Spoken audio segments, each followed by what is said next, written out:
I write love songs for broken-hearted losers that drink away their problems on the weekend, and I am still my only fan.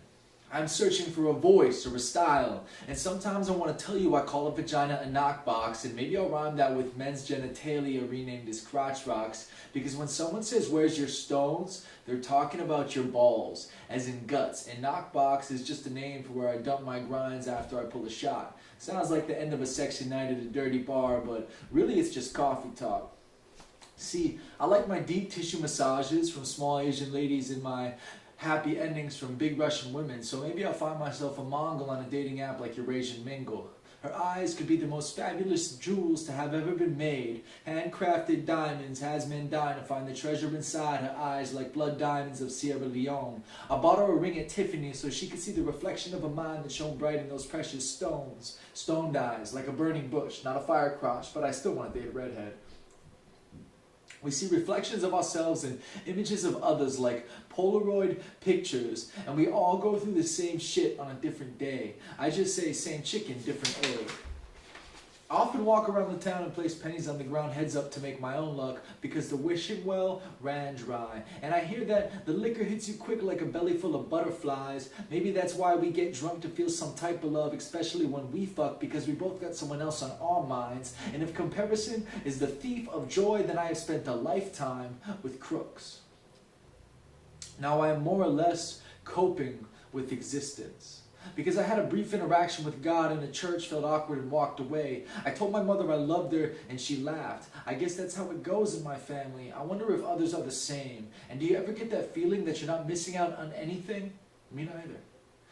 Now, she could be a dime, she could be a 10. But if she is, she's just 1/10 short of a buck and 100 short of a hundo. And I only write love letters for C notes, but I still haven't found a queen in the Bumble hive. I often take girls on dates to practice organic chemistry and spark flames from Match.com that light a fire to keep me warm for months, but I prefer the quick burn I get from Tinder. If I could turn water into gold or gold into water, what would be worth more? Baby, we're rich, but I am so thirsty, she says. At least we're not poor, but water is life and we've got none. I think we're short on love because how can you love with no life? This gold, these dollars, these faces, these chains, this ice, this bling has got me dying of thirst. So now I am up to my neck in deep water.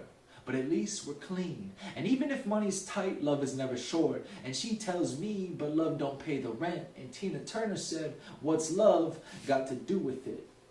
There's only two things I know about women.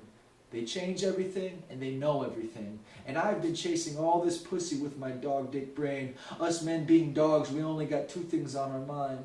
A bone and somewhere to bury it. I've spent too many years sitting on my ass, scrolling through contacts for a booty call, when all I really wanted was contact from a real woman to call my own, bring her home and say, Mom, this is so-and-so. She's great, kind of like you. She tells me to do this and that, and I need to fit my shoes because I am acting like a child. See, you and Dad are not so different. You telling me he hasn't got a clue, and I still have no idea how to make my own food. And I can't take her out for meals because I have no money. So she calls me useless, and we both end up hungry because she can't cook too. Mom, they don't make them quite like you.